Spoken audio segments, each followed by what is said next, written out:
Hi everyone, it's Lynnea here for LDRS Creative, and today I'm going to be making a card using the Yuletide Paper Collection.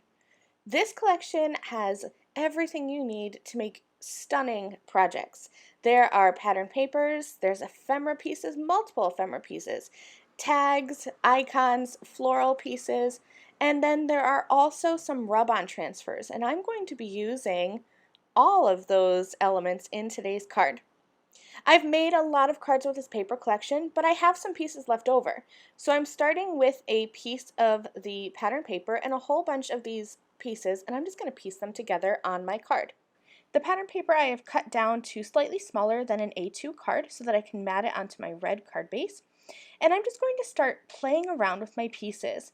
I knew that I wanted to use some of those tag ephemera pieces. I loved that have a holly jolly Christmas sentiment banner. And I love this angel and of course the poinsettia from the floral ephemeras. I like to take this ephemera and kind of just run my fingers along the edges and bend up the edges just a little bit, and that will give you a whole lot of dimension very easily. The best thing about this Yuletide paper collection is looking through what you have, picking your favorites, and just playing around with them and laying them down on your project. I knew pretty much how I wanted this card to come together, but I also knew that I wanted to use one of these rub-on elements.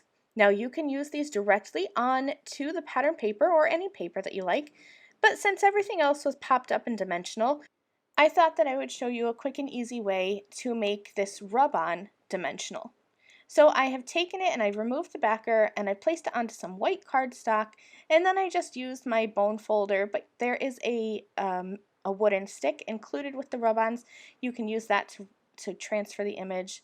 I rubbed all over and then I peeled up that top piece, and now I have it onto a white background.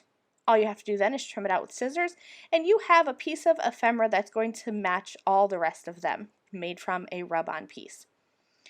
Now that I have all of my pieces stacked, I'm going to start adhering them together. I have some of the floral ephemera pieces, those are the leaves, and I've tucked them behind that rub-on that I cut from some white paper. I used just a piece of low-tack tape to adhere all of these together. I got the leaves arranged the way that I wanted them, and I didn't want to have to keep playing with them as 5 individual elements, so I'm going to put some little dots of glue behind the leaves and make sure those are adhered to that poinsettia rub-on piece. That way I can work with this as one large piece of ephemera instead of a bunch of little pieces. Once those leaves are adhered, I'm going to curl the edges of this rub-on as well as the leaves so that everything kind of matches and has that curled appearance. Now it's time to start adhering all the rest of the pieces together. So I want to make sure that I'm working from back to front. So I'm going to start by taking that little strip of pattern paper that I've backed on to a red piece of cardstock, and I will adhere that to the card first because that should be all the way in the background. All of my other pieces will get added with little pieces of foam tape, and remember that I've curled all of those edges, so that's going to give me even more dimension. I love having little elements overhanging this card. Remember that this is an A2 size card, so it's 4 1/4 by 5 1/2. So even with those elements overhanging, that's okay because I can always put this in a larger 6 by 6 envelope or even a 5 by 7 envelope. You can always find a little bit of a bigger envelope, and I love having pieces that overhang. It just kind of adds to the whimsiness of this card.